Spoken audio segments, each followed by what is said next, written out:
Good evening, sir. Good evening, good evening.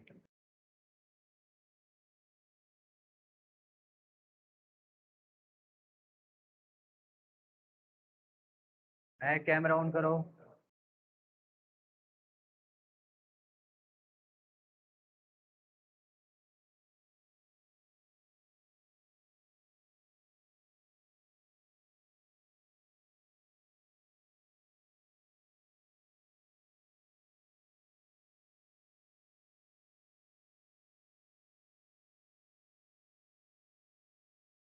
अच्छा, आपका motion in straight line चल रहा था, उसमें हमने डिस्प्लेसमेंट पोजीशन टाइम ग्राफ पढ़ लिया था, है ना।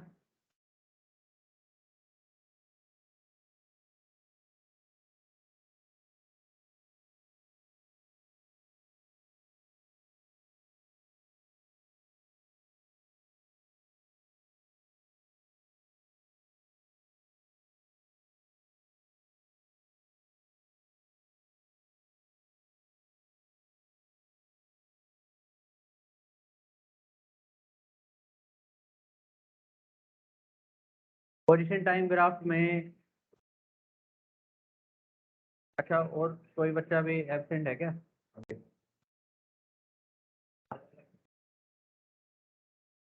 लक्ष्य लक्ष्य नहीं है।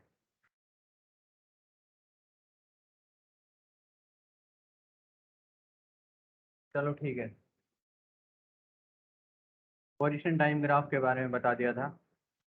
और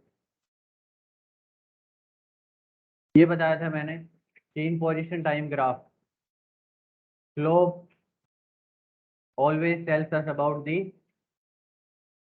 वेलोसिटी। ये बताया था ना। स्लोप मीन्स, अच्छा जी, जो टेन थीटा जो होता है, टेन थीटा को हम स्लोप भी बोलते हैं। अगर ये पोजीशन टाइम ग्राफ है, position time graph, sir screen share कर दो। 1 मिनट, स्क्रीन शेयर करना है। 1 मिनट।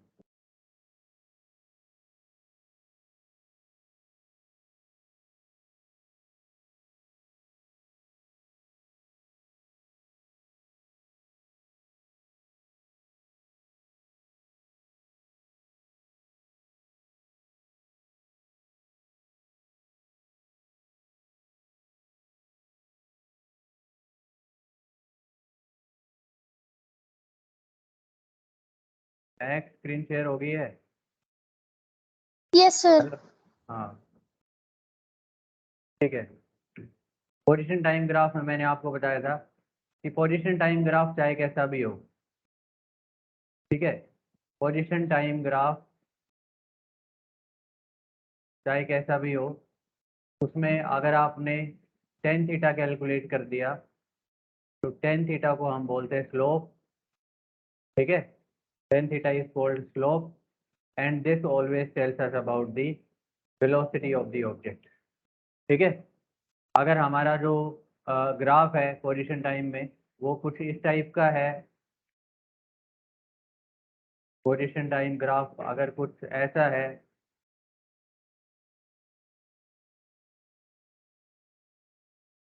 तो यहाँ पर डिफरेंट डिफरेंट पॉइंट्स पे थीटा की वैल्यूज भी डिफरेंट डिफरेंट होंगी। यहाँ थीटा अलग होगा, यहाँ थीटा अलग होगा, थीटा टू, यहाँ थीटा अलग होगा, है ना। तो थीटा क्योंकि सेम नहीं है, तो यहाँ पे वेलोसिटी भी सेम नहीं होगी, तो इसलिए जिस पॉइंट पे भी वेलोसिटी कैलकुलेट करनी हो उसी पॉइंट पे टेन थीटा कैलकुलेट करेंगे, ठीक है। समझ में आ गया? तो यहाँ पर भी आपको स्लोप ही कैलकुलेट करना है, उससे वेलोसिटी पता चल जाएगी, ठीक है। अच्छा, अब मैं एक क्वेश्चन पूछ रहा हूँ तुमसे, ये बताओ,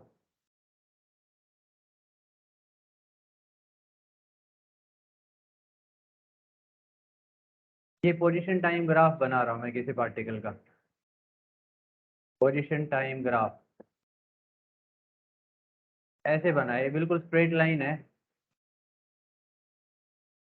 ठीक है।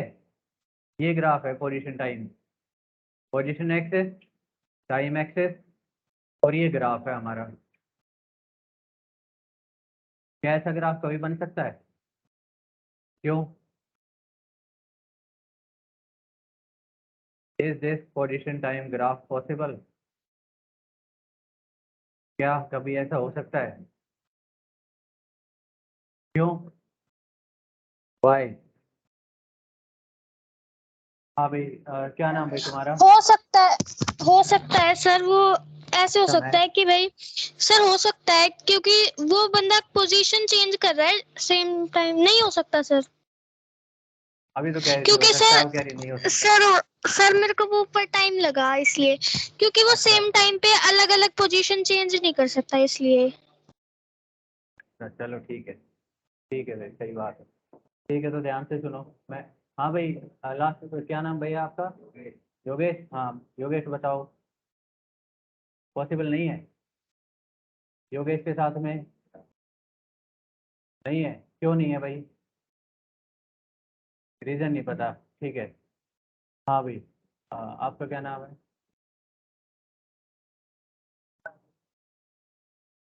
नाम पूछ रहा हूँ। निशांत। निशांत, बता पॉसिबल है या नहीं है? नहीं है? पॉसिबल है? पूछना था। चलो ये एक्सप्लेन कर देता हूँ, उसके बाद आपका क्वेश्चन बताते हैं। चलो ठीक है, मैं बता देता हूँ। देखो, हमें पता है एक बात का, कि पोजीशन टाइम ग्राफ में कभी भी हम स्लोप कैलकुलेट करते हैं, मतलब टेन थीटा, तो उससे क्या पता चलता है? वेलोसिटी। वेलोसिटी इस पार्टिकल की, इसके लिए ग्राफ बना है, वो कितनी होनी चाहिए? टेन थीटा के इक्वल, है ना? और थीटा कितना है यहाँ पे? थीटा हमेशा, मैंने बताया, टाइम वाली एक्सिस के साथ एंगल लिया जाता है ग्राफ का। तो टाइम वाली एक्सिस के साथ ग्राफ का एंगल कितना है? 90 डिग्री। तो 1090 आ गया। 1090 का मतलब होता है इन्फिनिटी, है ना? Infinity velocity. इन्फिनिटी वेलोसिटी मतलब very very very very high velocity. सबसे ज़्यादा वेलोसिटी किसकी होती है? लाइट की जो स्पीड है सबसे ज़्यादा होती है, 3 × 10⁸ मीटर पर सेकेंड, 3 लाख किलोमीटर एक सेकेंड में। इससे ज़्यादा किसी की वेलोसिटी नहीं होती। लेकिन इस आदमी की वेलोसिटी तो इससे भी ज़्यादा है, इसके लिए ग्राफ बना है। ठीक है ना? तो इसलिए ग्राफ पॉसिबल नहीं है, because the maximum possible velocity is the speed of light, and for this graph the velocity is greater than the speed of light. Velocity infinity, मतलब लाइट की वेलोसिटी तो कुछ भी नहीं है इसके आगे। ठीक है ना? इसलिए ये ग्राफ पॉसिबल नहीं है। ठीक ठीक है। Since infinity velocity is not possible, infinity velocity possible नहीं है। इन्फिनिटी का मतलब, ठीक है, और ये इन्फिनिटी एग्जिस्ट ही नहीं करता, वैसे भी सबको पता है। Infinity velocity is not possible, so this graph is not possible, is not possible. दो आदमियों के लिए पॉसिबल है, लेकिन ये ग्राफ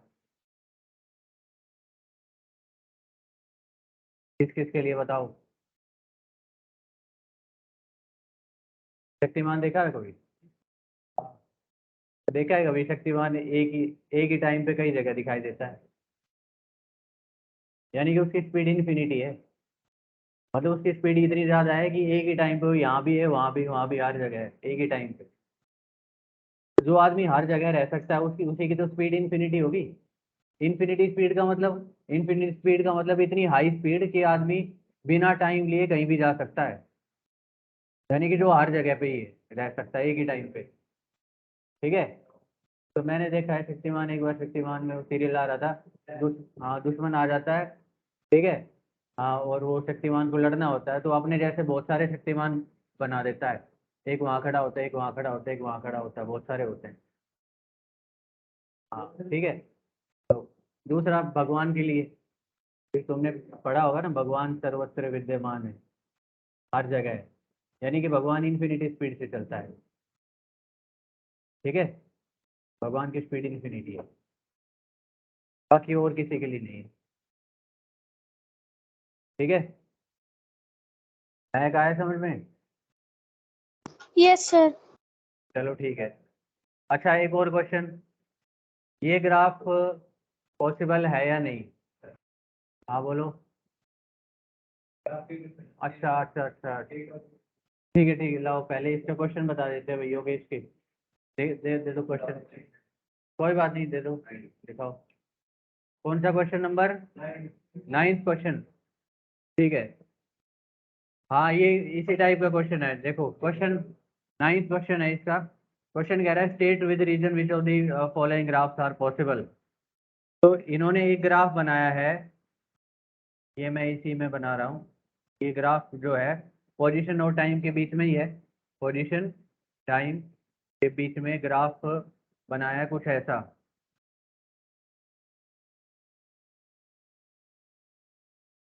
ऐसा ग्राफ बनाया है। तो ये ग्राफ तो इसलिए पॉसिबल नहीं है। देखो इस ग्राफ के पॉसिबल ना होने के पीछे दो रीजन है। पहला रीजन, देखो ये टाइम एक्सिस है ना, टाइम एक्सिस पे ये मान लो ये कोई टाइम है, ठीक है, ये मान लो टाइम है कोई। इस टाइम पे आदमी की दो पोजीशंस हैं, एक यहाँ पर भी है और एक यहाँ पर भी है। मतलब एक ही टाइम पे आदमी दो जगह पे है। जैसे कि ऐसा हो सकता है, मान लो इस टाइम पे तुम यहाँ पे बैठे हो और अपने घर पे बैठ के खाना भी खा रहे हो, ठीक है, तो ऐसा तो नहीं हो सकता ना। तो पहला रीजन तो ये हो गया, because at a single time there are two position, so this graph is not possible. दूसरा रीजन ये है, इसमें देखो टाइम नेगेटिव में भी जा रहा है। ये ग्राफ देखो पीछे की तरफ भी जा रहा है, negative axis, negative time axis पे। टाइम कभी नेगेटिव होता ही नहीं, टाइम की एक ही डायरेक्शन होती है, पॉजिटिव, हमेशा आगे की तरफ चलता है, ठीक है ना। तो दो रीजन है इस ग्राफ के पॉसिबल ना होने के। एक तो at a single time there are two position, और दूसरा time is negative, which is not possible. दूसरा दूसरा ग्राफ ऐसा है। अच्छा भाई देख, ये वेलोसिटी टाइम वाला मैं अभी नहीं बता रहा हूँ, ठीक है, क्योंकि अभी हमने सिर्फ पोजीशन टाइम। अच्छा आंसर बता देते हैं, ठीक है। अच्छा ये एक आंसर में इसमें देखो भाई, ये देखो एक मिनट, ये इन्होंने क्या किया है, ऐसे ग्राफ बना दिया, ये वेलोसिटी और ये टाइम। वेलोसिटी टाइम का एक ऐसा ग्राफ बना रखा है, कह रहा है पॉसिबल है या नहीं है। तो यहाँ भी ये देख लो, एक ही टाइम पे आदमी के पास दो वेलोसिटी है। दो वेलोसिटी का मतलब एक ही टाइम पे दो डायरेक्शन, वेलोसिटी बाय डायरेक्शन भी तो होती है। एक ही टाइम पे वो ईस्ट में भी जा रहा है, वेस्ट में भी जा रहा है, ऐसे थोड़ी हो सकता है, ठीक है। तो ये भी पॉसिबल नहीं है इसलिए, ठीक है, ये भी पॉसिबल नहीं है, ये भी पॉसिबल नहीं है। तीसरा इसने ये पूछा है, बातें नहीं करोगे तुम। थर्ड जो ग्राफ है वो ये वाला है। थर्ड ग्राफ है स्पीड और टाइम का, स्पीड और टाइम का। तो इसमें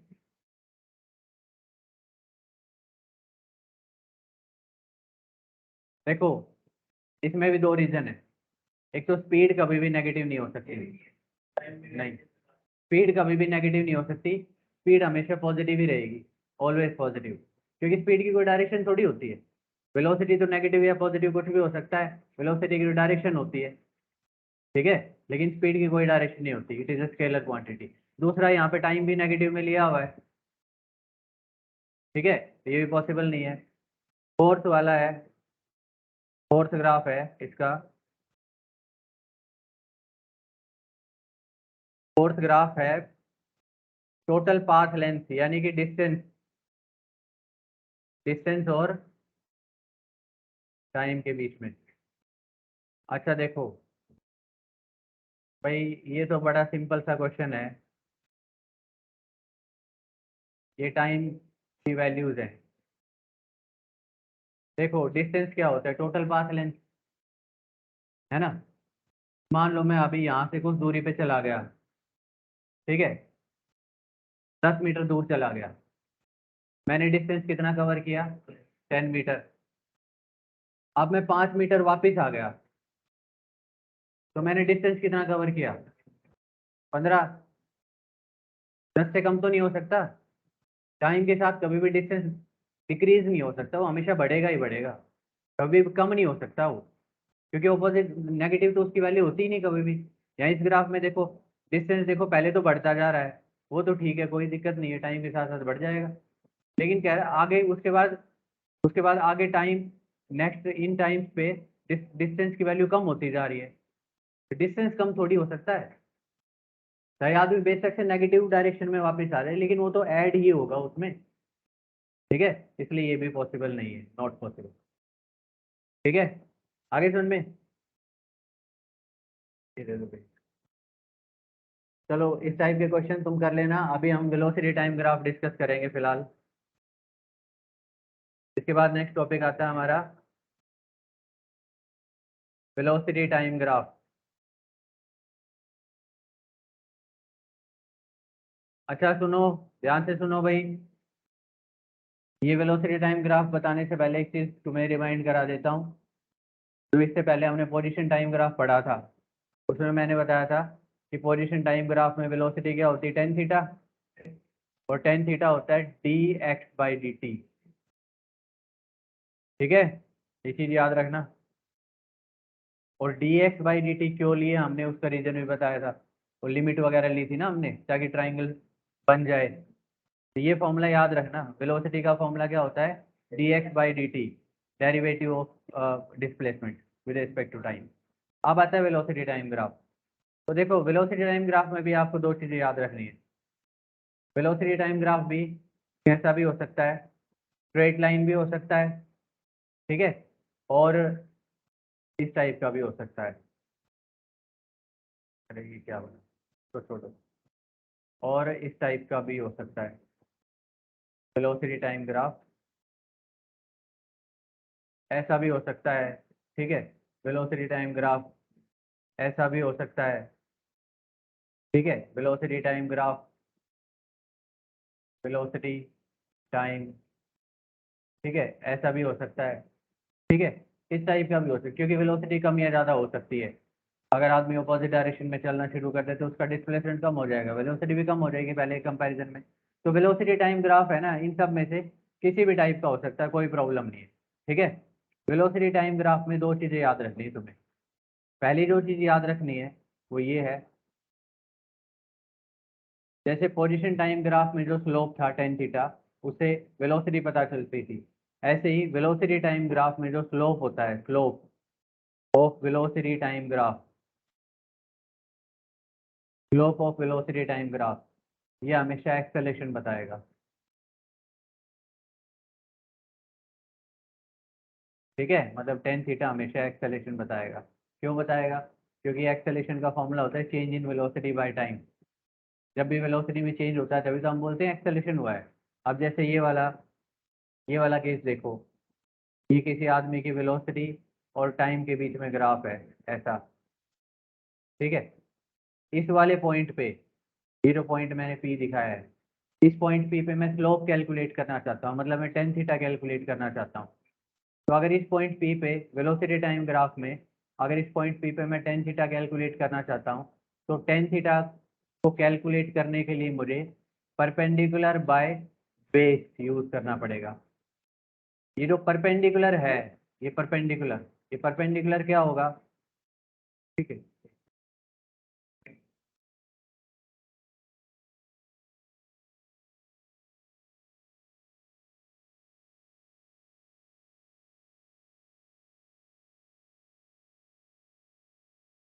ये जो परपेंडिकुलर है, ये परपेंडिकुलर, चलो तुम कह रहे हो हाइट होगा, लेकिन मैं, हाँ मैं इस वे में पूछ रहा हूँ कि ये देखो, ये कोई टाइम होगा T1, ये कोई दूसरा टाइम होगा T2, है ना। तो T1 और T2 के बीच में तो ये तो हो गया T2 माइनस T1, ये तो टाइम का डिफरेंस हो गया। और जो परपेंडिकुलर है, ये V1 वेलोसिटी और ये V2 वेलोसिटी, तो ये वाला क्या हो जाएगा, V2 माइनस V1। तो यहाँ से अगर मैं टेन थीटा कैलकुलेट करना चाहूँ, तो टेन थीटा होता है परपेंडिकुलर बाय बेस, यानी कि V2 minus V1 bye T2 minus T1। और ये है क्या, इसको ध्यान से देखोगे तो ऊपर है चेंज इन वेलोसिटी, नीचे है टाइम। तो change in velocity by time क्या होता है, एक्सेलरेशन, ठीक है। तो वेलोसिटी टाइम ग्राफ में जो टेन थीटा है वो हमेशा एक्सेलरेशन बताता है, लेकिन इसमें भी वही चीज़ है, क्योंकि ये जो ट्राइंगल है ये कोई परफेक्ट ट्राइंगल नहीं है यहाँ पे। तो इसको परफेक्ट बनाने के लिए हम इन दोनों टाइम्स की वैल्यू को बहुत ही क्लोज ले लेंगे, ठीक है। देखो एक्सेलरेशन क्या बताया मैंने, टेन थीटा, और टेन थीटा की वैल्यू क्या आई है, टेन थीटा की वैल्यू आई है delta V by delta T. मतलब difference in velocities upon difference in times, यही आई है ना। और इसको परफेक्ट ट्राइंगल बनाने के लिए मैं क्या करता हूँ कि डेल्टा टी यानी कि टाइम का जो डिफरेंस है उसको बहुत ही कम ले लेंगे हम, ताकि परफेक्ट ट्राइंगल बन जाए और ये टेन थीटा वाला कंसेप्ट अप्लाई हो जाए परपेंडिकुलर बेस, ठीक है। और इस क्वांटिटी को, ये जो क्वांटिटी है, इस क्वांटिटी को हम किससे डिनोट करेंगे, d v by d t से। ये सिर्फ d v by d t denote करने का तरीका है ये, ठीक है। बाकी इसका एक्चुअल मतलब तो इसका यही है जो सर्कल में बनाया है मैंने, कि भाई हम टेन थीटा कैलकुलेट कर रहे हैं, परपेंडिकुलर को बेस से डिवाइड किया है और बेस को बहुत ही स्मॉल सपोज किया है ताकि परफेक्ट ट्राइंगल बन जाए और हम एक्सेलेरेशन कैलकुलेट कर सकें, ठीक है। समझ में आ गया। तो यहाँ पहला पॉइंट हमारा नोट करने का क्या हो गया कि जो स्लोप जो है वेलोसिटी टाइम ग्राफ में वो क्या बताएगा, एक्सेलेरेशन, ठीक है। और इस एक्सेलेरेशन को हम क्या लिख सकते हैं, d v by d t भी लिख सकते हैं, d v by d t, ठीक है। ये d v by d t का पार्ट मैंने अभी यहाँ नीचे बताया, d v by d t भी लिख सकते हैं। समझ में आ गया, यहाँ तक तो कोई प्रॉब्लम नहीं है। सबसे लास्ट में ये एल आई एम, ये है लिमिट, इसको मैं दोबारा लिख देता हूँ, इस लाइन को दोबारा लिख देता हूँ। देखो एक्सेलेरेशन का फॉर्मूला होता है टेन थीटा, और टेन थीटा का फॉर्मूला होता है परपेंडिकुलर बाय बेस, यही होता है ना। लेकिन ये फॉर्मूला लगाने के लिए हमें L I am I T limit लेनी पड़ेगी डेल्टा टी की 0, मतलब टाइम को बहुत ही स्मॉल सपोज करना पड़ेगा। हाँ तो वेल क्योंकि ट्राइंगल बन जाएगा ना फिर, अगर हम टाइम को बहुत स्मॉल लेंगे, ये जो टाइम का गैप है, ये टाइम के गैप को अगर हम बहुत स्मॉल लेंगे तो उस टाइम पे ट्राइंगल बन जाएगा ना। तो परपेंडिकुलर बेस वाला फॉर्मूला परफेक्टली एप्लीकेबल होगा, ठीक है। और इसी चीज़ को हम, इसी क्वांटिटी को हम क्या लिखते हैं, d v by d t. समझ में आ गया, यहाँ तक कोई प्रॉब्लम। तो वेलोसिटी टाइम ग्राफ में एक इंपॉर्टेंट पॉइंट ये था नोट करने का, वेलोसिटी टाइम ग्राफ में स्लोप क्या पता चलता है, स्लोप से क्या पता चलता है, एक्सेलेरेशन। अच्छा दूसरा, एक चीज़ और ध्यान से सुनो, अब मैं तुमसे पूछूंगा तुम बताओगे, देखो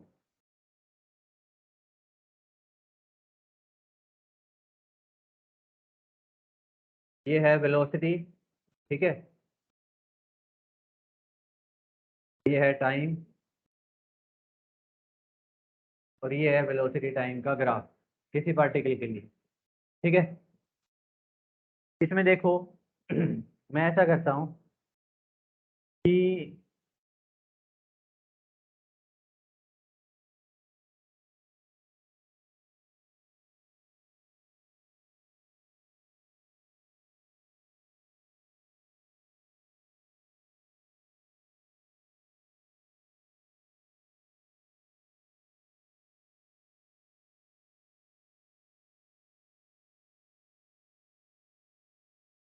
सर आपकी आवाज नहीं आ रही। अभी मैं बोल ही नहीं रहा था, आवाज कैसे आएगी, अब आ रही है। हाँ मैं, यस सर। आ रही है ना। अभी देखो स्क्रीन पे मैं डायग्राम बना रहा हूँ ना, देखो, ठीक है। मैं एक डायग्राम समझ में आ रहा है। Yes sir. अच्छा मैं इसको एक्सप्लेन कर रहा हूँ तो थोड़ा ध्यान से देखना। देखो भाई, ये है वेलोसिटी और दूसरी तरफ मैंने लिखा है टाइम, ठीक है।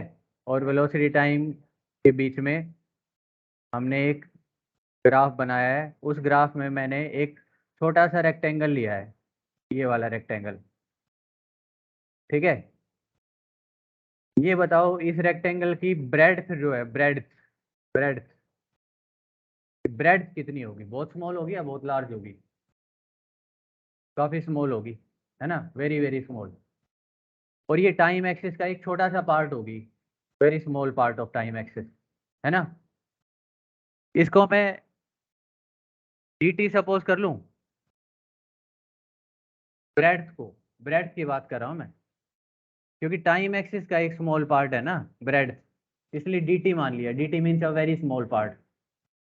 अच्छा इसकी लेंथ देखो, लेंथ तो स्मॉल नहीं है, और लेंथ जो है अगर मैं ध्यान से देखूं तो लेंथ किसी ना किसी वेलोसिटी के इक्वल होगी। पार्टिकल के पास बहुत सारी वेलोसिटीज है ना, तो यहाँ पर जो लेंथ है वो किसी ना किसी वेलोसिटी की इक्वल होगी। जितनी लेंथ यहाँ पर है उतनी लेंथ यहाँ पर भी है। अगर मैं आपसे ये पूछूं कि ये बताओ इस स्मॉल रेक्टेंगल का एरिया कितना होगा, या फिर मैं ये पूछूं कि स्मॉल एरिया कितना होगा, this small area of rectangle. Rectangle का नाम लिख देता हूं मैं ABCD। इस रेक्टेंगल का जो एरिया है, स्मॉल एरिया, वो कितना होगा बताओ।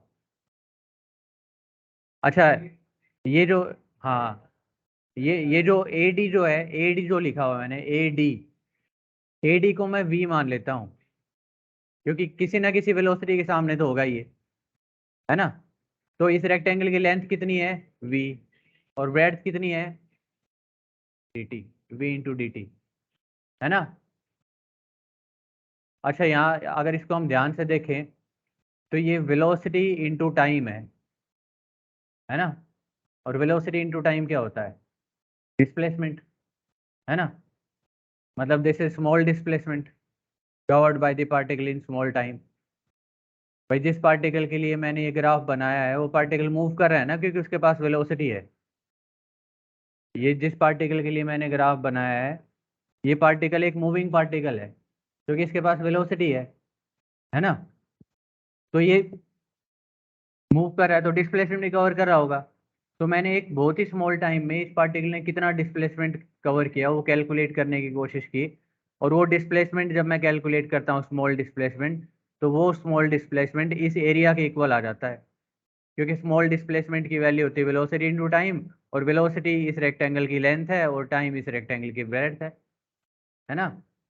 यानी कि ये जो एरिया है इस रेक्टेंगल का, ये एरिया एक्चुअल में हमें डिस्प्लेसमेंट के बारे में बताता है, ठीक है। पार्टिकल ने इस वाले टाइम में जो डिस्प्लेसमेंट कवर किया वो इस एरिया के इक्वल आ जाएगा।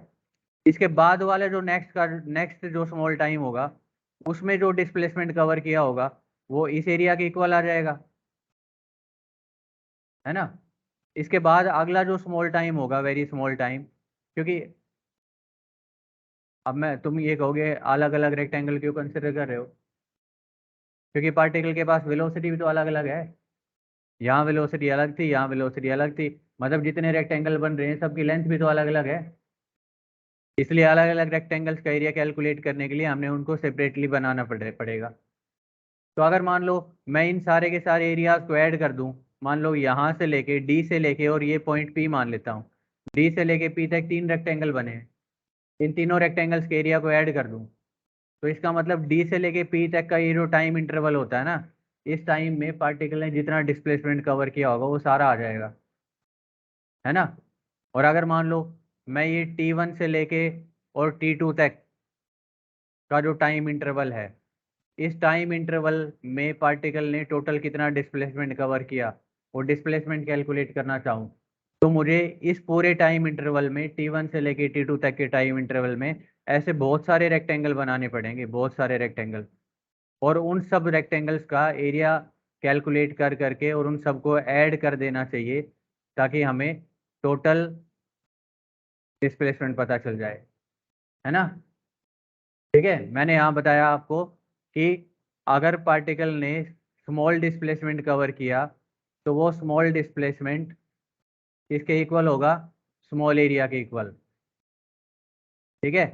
लेकिन अगर तुम किसी गिवन टाइम में T1 से लेके T2 तक के टाइम में पार्टिकल ने टोटल कितना डिस्प्लेसमेंट कवर किया, वो टोटल डिस्प्लेसमेंट कैलकुलेट करना चाहो, तो इस टाइप के जितने भी रेक्टेंगल्स है सारे के सारे रेक्टेंगल्स को ऐड करना पड़ेगा। We shall have to add all the rectangles, small area of जो रेक्टेंगल था, ठीक है, इस टाइप के रेक्टेंगल्स को ऐड करना पड़ेगा, sum of small areas of all rectangles, ठीक है। समझ में आ गया। अच्छा देखो, तो टोटल डिस्प्लेसमेंट कितना आ गया, टोटल डिस्प्लेसमेंट आ गया, total displacement equal to sum of small areas of all rectangles. देखो एक रेक्टेंगल का एरिया कितना था, V × dt, है ना। ऐसे जो उससे अगला रेक्टेंगल होगा उसमें भी कोई स्मॉल टाइम होगा dt, उसमें भी कुछ वेलोसिटी होगी, है ना।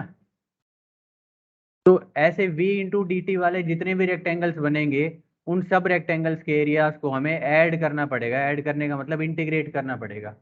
इंटीग्रेट करने का मतलब क्या होता है? इकट्ठा करना, है ना। तो अगर हम इन सब एरियाज को इकट्ठा कर लें, ऐड कर लें, इंटीग्रेट कर दें, मतलब इन सब एरियाज को इंटीग्रेट कर दें, तो एरियाज को इंटीग्रेशन करने से क्या मिल जाएगा हमें? ये टोटल एरिया आ जाएगा। और टोटल एरिया क्या बताएगा? Total displacement. ठीक है। तो यहाँ पर आपने ये पढ़ा कि टोटल डिस्प्लेसमेंट कैलकुलेट करने के लिए T1 से लेके T2 तक जितने भी ऐसे स्मॉल रेक्टेंगल्स बनते हैं उन सब रेक्टेंगल्स के एरियाज को इंटीग्रेट कर देना चाहिए। इंटीग्रेट, ये इंटीग्रेशन का साइन है, इंटीग्रेट कर देना चाहिए। ठीक है, ठीक है। तो फाइनली हमने यहाँ पे नोट ये किया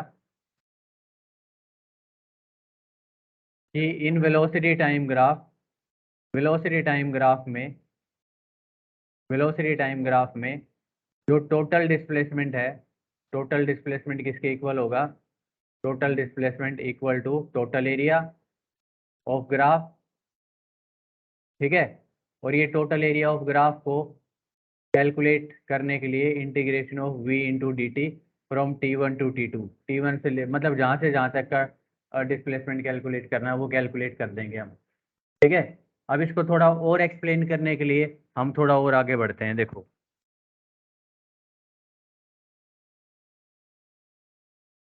मैं यहाँ पे एक ग्राफ बना रहा हूँ और इस ग्राफ में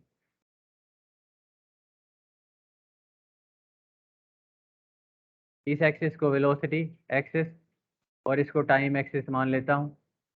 ठीक है। और मैंने ये ग्राफ बनाया यहाँ से ओरिजिन से स्टार्ट करते हुए इस टाइप से बनाया, ये फिर इधर और फिर ऊपर और फिर सीधा नीचे।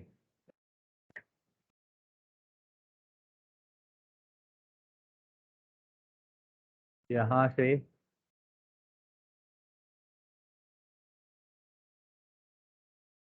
हेलो मैक समझ में आ रहा है? Hello, yes sir. अच्छा ठीक है। ये ग्राफ बना दिया भाई हमने। ठीक है, ये वेलोसिटी टाइम ग्राफ बनाया है मैंने। इस वेलोसिटी टाइम ग्राफ में मैं आपको कुछ पॉइंट्स मार्क कर रहा हूँ। ये टाइम की वैल्यूज हैं। ये है 2 सेकेंड्स, ये है 6 सेकेंड्स, ये है 8 सेकेंड्स, ये है वेलोसिटी 10 मीटर पर सेकेंड और ये वाली वेलोसिटी है 20 मीटर पर सेकेंड। अब क्वेश्चन ये है हमारा, calculate the displacement covered.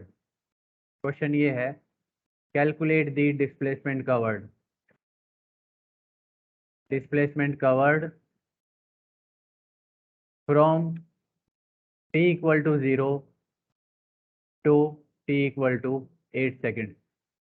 Question हमारा, calculate the displacement covered from t equal to 0 to t equal to 8 second. 0 से 8 सेकेंड्स के बीच में बॉडी कितना डिस्प्लेसमेंट कवर करेगी? तो देखो डिस्प्लेसमेंट कवर करने के लिए दो तरीके हैं हमारे पास कैलकुलेट करने के लिए। डिस्प्लेसमेंट कैलकुलेट करने के लिए हमारे पास दो तरीके हैं, या तो हम टोटल एरिया कैलकुलेट कर लेंगे अगर हम कर सकते हैं तो, या अगर हम ऐसा टोटल एरिया कैलकुलेट नहीं कर सकते तो हम फिर ये चीज़ कैलकुलेट करेंगे। ठीक है। यहाँ पे देखो, यहाँ तुम टोटल एरिया कैलकुलेट कर सकते हो क्योंकि यहाँ पर जो डायग्राम बना है ना, उस डायग्राम में इस टाइप के फिगर्स हैं जिनका एरिया तुम्हें पता है। जैसे ये वाला क्या है? ट्राइंगल, है ना। ये क्या है? रेक्टेंगल। ये क्या है? ट्रेपेजियम।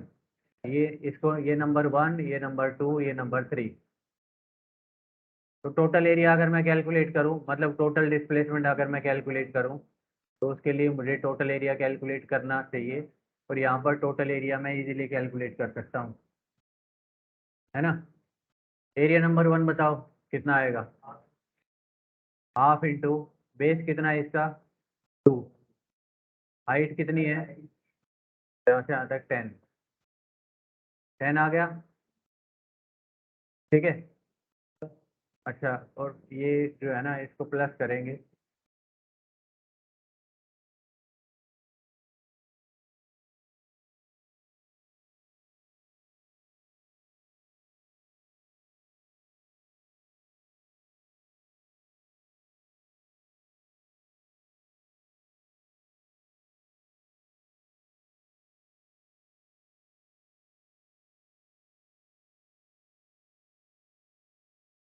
समझ में आ रहा है?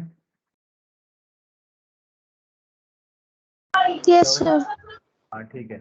अच्छा प्लस, नेक्स्ट बताओ, नेक्स्ट रेक्टेंगल, वो रेक्टेंगल ही है ना? हाँ ये रेक्टेंगल है नंबर 2 पे। इस रेक्टेंगल का एरिया कैसे कैलकुलेट करेंगे? Rectangle length into breadth, length इसकी हो जाएगी, एक तो 4 हो जाएगा और एक 10, 4 इंटू 10, ठीक है। प्लस ये क्या है?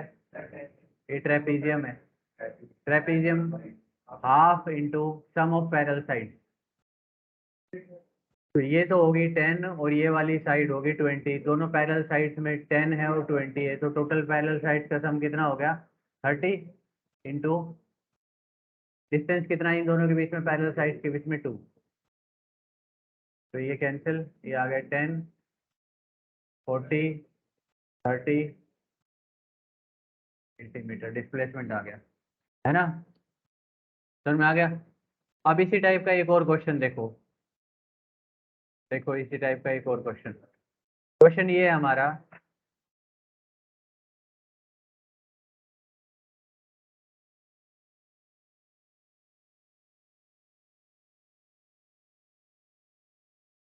ये है वेलोसिटी और ये है टाइम, ठीक है।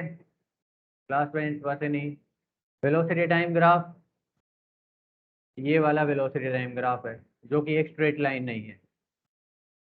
अच्छा मैंने बताया था हर एक ग्राफ की कोई ना कोई इक्वेशन होती है, तो ये जो ग्राफ है वेलोसिटी और टाइम के बीच में, इसकी भी कोई ना कोई इक्वेशन होगी। इसकी जो इक्वेशन है उसको मैं ऐसे मान लेता हूँ, let the equation of this graph is v equal to 2t² plus 3t plus 1, ठीक है। हर ग्राफ की कोई ना कोई इक्वेशन जरूर होती है, इन वेरिएबल्स में जरूर कुछ ना कुछ रिलेशन होता है, यहाँ मैंने अपनी मर्जी से कोई रिलेशन लिए वाला मान लिया, ठीक है। अब ये कह रहा है क्वेश्चन में हमसे कि 2 सेकंड से लेके, मतलब t इक्वल टू 2 सेकंड से लेके और t इक्वल टू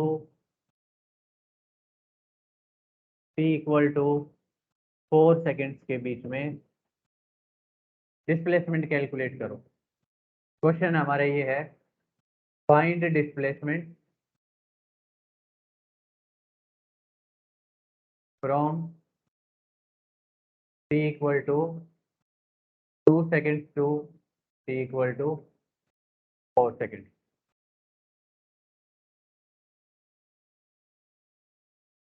2 सेकंड से 4 सेकंड तक डिस्प्लेसमेंट कैलकुलेट करना है। तो देखो अब हमें पता है कि डिस्प्लेसमेंट कैलकुलेट करने के लिए वेलोसिटी टाइम ग्राफ में एरिया कैलकुलेट करना पड़ता है ना? लेकिन एरिया यहाँ हम डायरेक्टली कैलकुलेट नहीं कर सकते जैसे कि हम यहाँ कर सकते थे, क्योंकि यहाँ तो ट्रायंगल, रेक्टेंगल, ट्रेपीजियम वगैरह बन रहे थे, लेकिन यहाँ तो ऐसी कोई रेगुलर शेप नहीं बन रही ना जिसका हमें फॉर्मूला पता हो, है ना? ठीक है, तो यहाँ हमें क्या करना पड़ेगा, यहाँ पर हमें ये टोटल एरिया कैलकुलेट करने के लिए, ये टोटल एरिया कैलकुलेट करने के लिए फॉर्मूला यूज करना पड़ेगा, कौन सा? Integration of v into d t, ठीक है।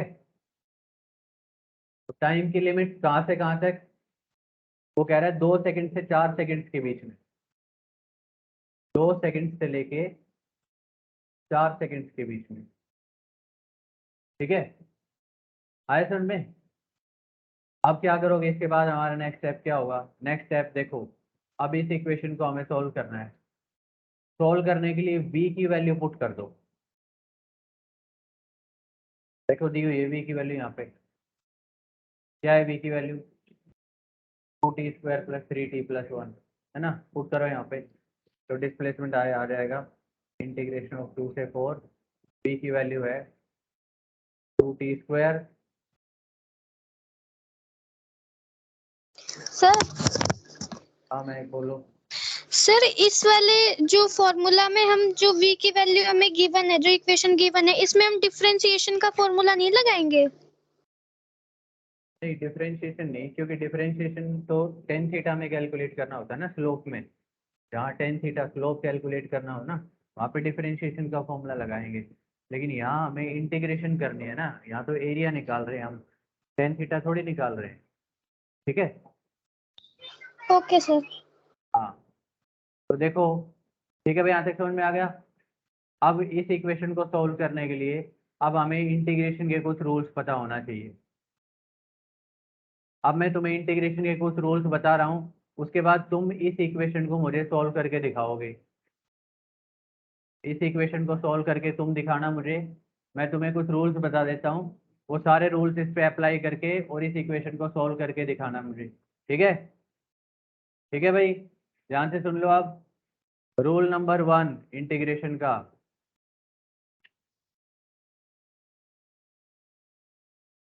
रूल नंबर 1 ये है, इंटीग्रेशन ऑफ x की पावर n dx।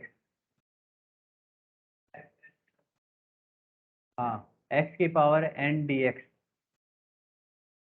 अगर कभी भी x की पावर n का इंटीग्रेशन करना हो तो क्या करो, ये पावर जो भी है ना उसको एक बढ़ा दो। पावर कितनी होगी, n+1 बन गई ना, इसी से नीचे डिवाइड कर दो। ठीक है, आगे चल में एक बढ़ा दो और इसी से नीचे डिवाइड कर दो।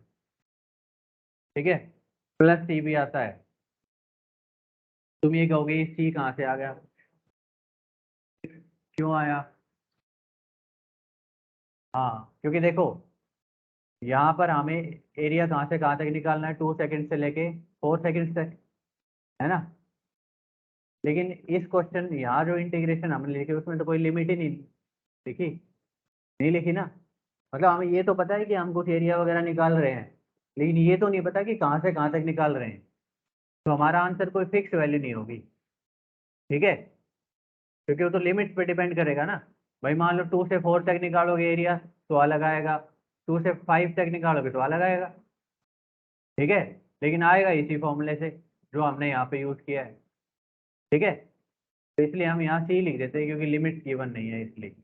ये पहला रूल है। इस रूल का एग्जाम्पल, एग्जाम्पल इसका ये है, इंटीग्रेशन ऑफ x की पावर 5 dx। मान लो इसको सॉल्व करना है, तो मैंने क्या बताया था, पावर एक बढ़ा देते हैं और उसी को अपॉन में, जो नई पावर आ जाती है उसी को अपॉन में लिखते हैं, प्लस सी भी लिख दो। ठीक है, अब तुम ये कहोगे अगर लिमिट दे रखी है तो, जैसे एग्जांपल के लिए मान लो इंटीग्रेशन तुम्हें x की पावर 1 dx का करना है 5 से लेके 6 तक। ठीक है, तो रूल के हिसाब से x की पावर कितनी दे रखी है 1, इसको एक बढ़ा देंगे तो कितना हो जाएगा 2, है ना। भाई पावर 1 दे रखी है, एक बढ़ा दिया तो 2 हो गया, इसी को अपॉन में लिखेंगे, है ना। अब यहाँ पे सी नहीं लिखेंगे हम, क्यों, क्योंकि लिमिट दे रखी है।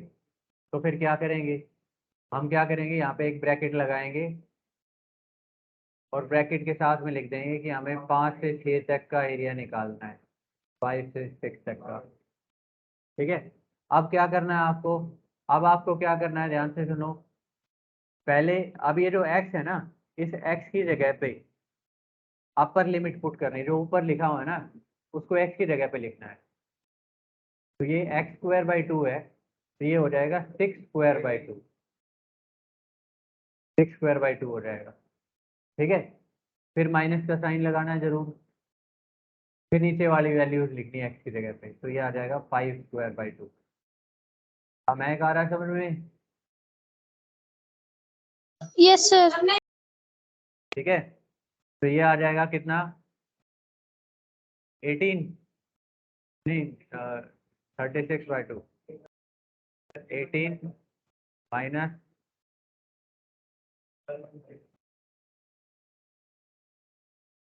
तो कितना आ जाएगा 5.5 5.5 आ जाएगा, है ना? समझ में आ गया? अच्छा सुनो ध्यान से, सपोज कर लो खाली dx का इंटीग्रेशन करना हो, सिर्फ dx लिखा है बस, ओनली dx, ओनली dx लिखा है, तो इसके साथ x की पावर 0 मान लो, ठीक है? हाँ, और x की पावर 0 है, एक बढ़ा दो, कितना आया? 1 1 अपॉन 1। और यहाँ पे अगर मान लो लिमिट दे रखी है 4 to 5, तो 4 to 5 भी लिख देंगे, ठीक है? फिर अपर लिमिट पुट कर देंगे, x की जगह 5, फिर 4 पुट कर देंगे, ठीक है? अब तुम्हें सॉल्व करके दिखाना है जो हमारी जो इक्वेशन थी इसको, ये हमारे, अच्छा इंटीग्रेशन में ये देखो जो मल्टीप्लाइड वाली टर्म है ना, वो एज इट इज मल्टीप्लीकेशन में रहती है। जैसे एग्जांपल के लिए मान लो तुम्हें इंटीग्रेशन करना है 2x² का, ठीक है? 2x² का, तो 2 जो है ना मल्टीप्लाई हो रहा है, तुम्हें सिर्फ x² का इंटीग्रेशन करना है, बस 2 का नहीं। 2 को एज इट इज रखो, लेकिन इंटीग्रेशन से बाहर लिख दो। इंटीग्रेशन किसका करना है? सिर्फ x² का, ठीक है? कहाँ से कहाँ तक? जो भी लिमिट दे रखी है, मान लो 1 से 3 दे रखा है, तो 1 से 3 तक कर लो। तो 2 तो एज इट इज रहेगा यहाँ बाहर, ठीक है? बाकी हम इसमें रूल लगा देंगे, x की पावर 2 है, 3/3 आ जाएगा, 1 2 3, 3 पुट किया तो 3³/3 माइनस 1³/3, ठीक है? तो ये आ जाएगा 9 - 1/3। सॉल्व कर लेना जो भी आ जाए, इसको देख ले, ठीक है? अब हमें जो सॉल्व करना था वो क्या था? हम डिस्प्लेसमेंट कैलकुलेट कर रहे थे, ठीक है? हम डिस्प्लेसमेंट कैलकुलेट कर रहे थे, और डिस्प्लेसमेंट के लिए फॉर्मूला था इंटीग्रेशन ऑफ v की वैल्यू क्या थी? 2t² plus 3t plus 1 dt। Limit क्या थी?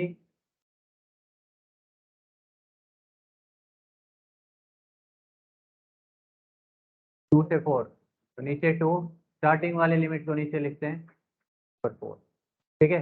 इसको सॉल्व करके दिखाओ, क्या आंसर आएगा बताओ। नेक्स्ट सॉल्व करो भाई। यस सर कर रही हूँ।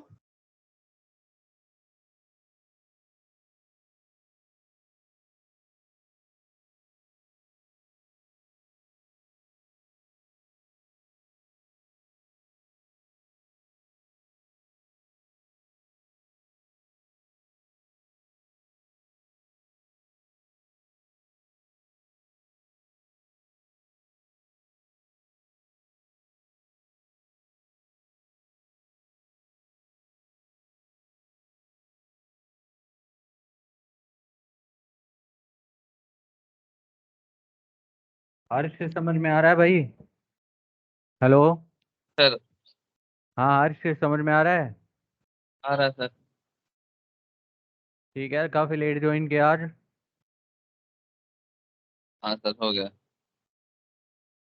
चलो ठीक है, करो इस इंटीग्रेशन को सॉल्व।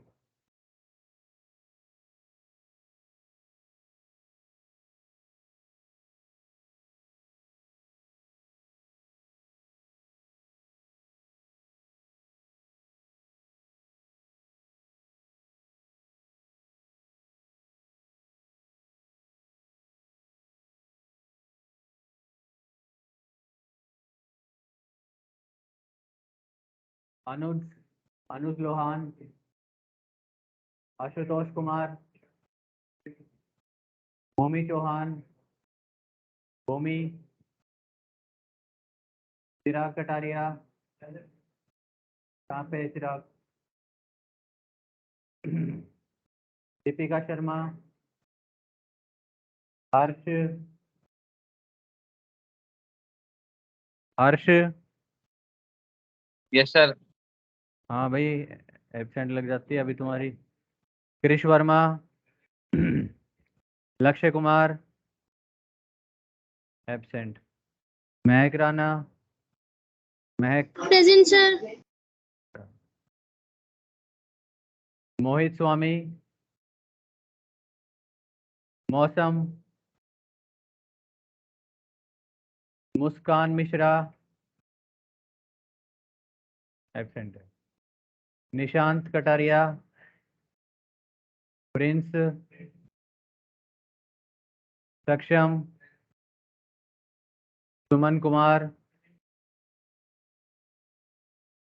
सैयद काजमी, सैयदा काजमी, विशाल कश्यप, यथार्थ, कहाँ पे यथार्थ, योगेश शर्मा,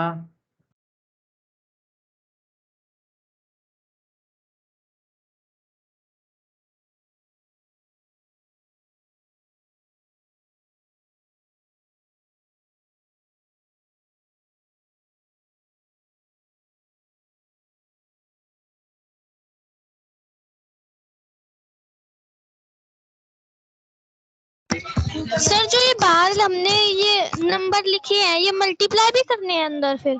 हाँ मल्टीप्लाई करने हैं अंदर।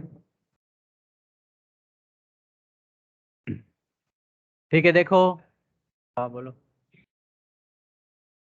टी का मैं बताता हूँ क्या होगा। देखो सबसे पहले ये जितनी भी टर्म्स है ना इनको हम स्प्लिट कर लेते हैं। ये इंटीग्रेशन सबके साथ आ जाएगा। Integration of 2 to 4 2t² dt plus integration 2 to 4 3t dt plus integration 2 to 4 1 dt। ये dt सबके साथ आ जाएगा। dt ये बताता है हमें कि हमें t वाली टर्म्स का इंटीग्रेशन करना है। ठीक है, dt ये बताता है कि जो हमें पावर में चेंज करना है वो t वाली टर्म्स की पावर में चेंज करना है, उसके बाद dt हट जाता है। ठीक है, तो देखो यहाँ सबसे पहली जो टर्म है इसमें 2 बाहर आ जाएगा, ये आ जाएगा t⁻³ 2 to 4 plus 3 as it is. ये यहाँ t की पावर ऑलरेडी कितनी है 1 है, तो ये 2/2 हो जाएगा 2 to 4 प्लस इंटीग्रेशन 2 अच्छा ये मैं ब्रैकेट लिख देता हूँ। अच्छा यहाँ t की पावर कितनी है इसमें, इसमें तो t की पावर है ही नहीं तीसरी वाली टर्म में, तो t की पावर 0 मान लेता हूँ मैं, तो t की पावर 1/1 हो जाएगी 2 to 4। अब लिमिट पुट कर दो, ये है 4³/3 माइनस लोअर लिमिट को यहाँ पुट किया तो 2³/3 प्लस 3/2 4 पुट किया तो 4²/2 माइनस 2²/2 प्लस 4 माइनस 2। हाँ भाई यार आ रहा है समझ में? Yes sir. ठीक है, आगे सॉल्व कर दो इसको। ये कितना आएगा 64/3 माइनस 8/3।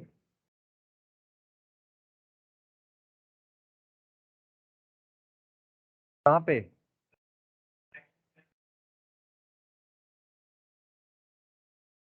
स्टेप नंबर बताओ 4।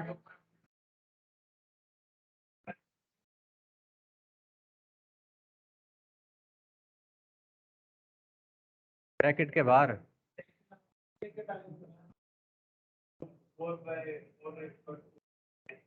अच्छा अच्छा अच्छा ठीक, हाँ ये ठीक है, ये मैंने है ना मिस्टेक कर दी, यहाँ 2 बाहर भी ले लिया और 2 अंदर भी छोड़ दिया है, ये गलती होगी यहाँ पे। ठीक है, ये 2 अंदर ही ले लो, इसको अंदर ही रखो। ठीक है, तो ये 3 आ जाएगा 16/2 माइनस 4/2 प्लस 4 माइनस 2 इज 2/1। आगे समझ में? अब तो कर लोगे शायद इसको सॉल्व, एलसीएम वगैरह लेके 60 ये कितना आ गया 56/3 आ गया 56/3 इंटू 2 112/3 प्लस 8 माइनस 2। 8 माइनस 2 कितना होता है 6 18 प्लस 2/1 20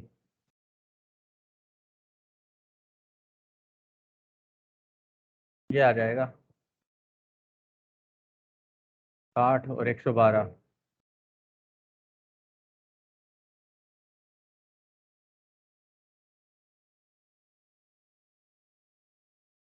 ठीक है।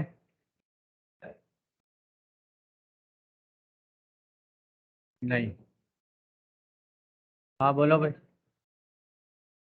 पहले वाले में इधर आ जा, इधर आओ, आ जा इधर आ जा। हाँ बता।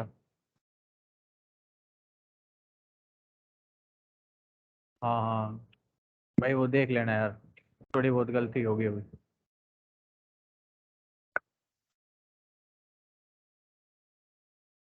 अरे 112 ही तो आएगा, 56 आएगा, उसको 2 से मल्टीप्लाई करेंगे तो 112 ही तो आएगा।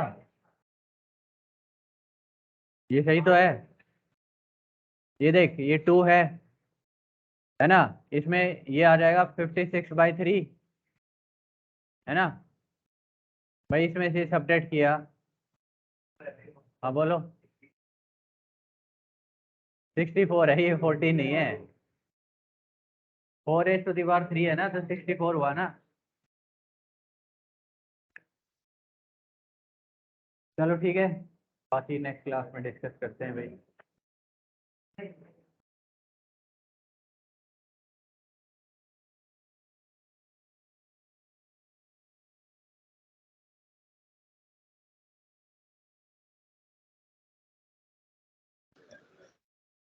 Good evening sir.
बढ़िया।